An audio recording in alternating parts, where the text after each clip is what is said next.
What's up everyone? Just out here on my afternoon walk. Been a really nice day in Wellington, so may as well get out when I can. So this time I'll be talking about strength training. I just got a quick tip that everybody can implement. It's really great because you don't have to spend any extra time in the gym. You don't have to do more reps or sets.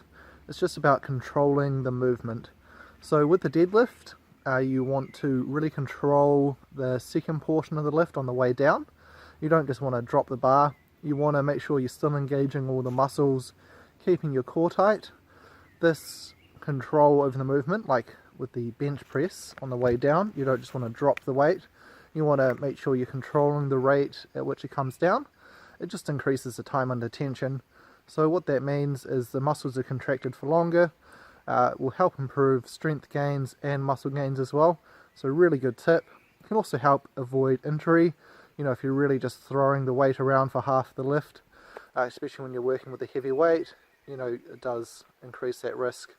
So I've got a blog post to explain that a bit more and a video with some training footage.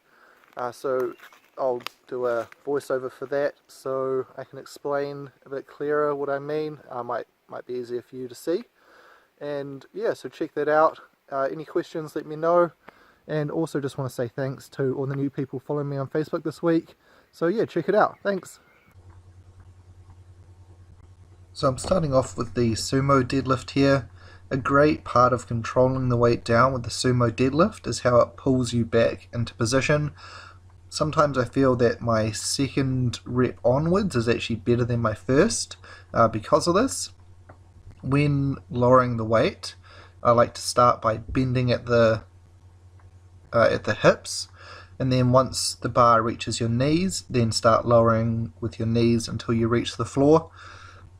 For most people, that'll provide a good starting position as well, if you're struggling to find that first position to get into. So I use straps as well. I just want to touch on this quickly. I've just got naturally small hands, so grip for me can become quite an issue. If I were going to compete, I can bring it up with some specific strength work, but for most of my training, using the straps just really helps me get in that volume. So you see here on the way up, I get tension on the bar. At the bottom you'll see it bend just a little bit before it comes off the ground. That's really what you're looking for. I've got maybe 60% pressure on the bar there. Just really feeling all my muscles contracting, getting tense, and just getting ready for that lift. Yanking it straight up off the floor, you'll just lose power. Also cause injuries there as well. So for this one I'm doing the conventional deadlift. I'm training both at the moment just to bring up my lower back. It's been lacking a bit since switching mainly to sumo. So here's some conventional footage. Again, I've still got a bit of a knee issue, so my hips are a bit higher than I like, but that's not really too much of an issue for this.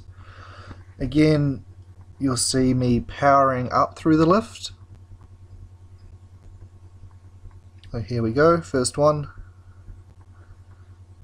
And then I lower the bar down to my knees, mainly bending at the back. And then I drop my hips down there as well. So that control there is really what's going to help boost your power, boost your strength and muscle building. Just putting that time under pressure, really increasing it. I don't have to do any more sets or reps as mentioned before, but it really just helps boost your progress there. The bench press here, I use a powerlifting style. It really just helps keeps your shoulders safe, especially with the heavy loads and low reps. So just arching your back. I'll go into more detail with this technique later on.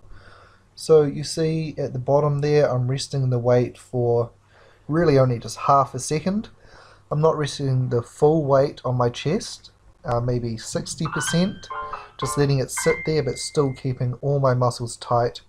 This really helps get the control over the movement that I'm talking about.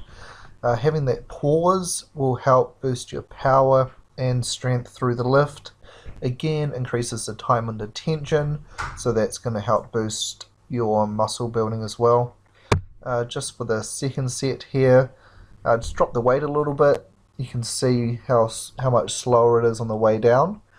Keeping my elbows underneath the weight. You don't want them flying around, coming in too far or out too far.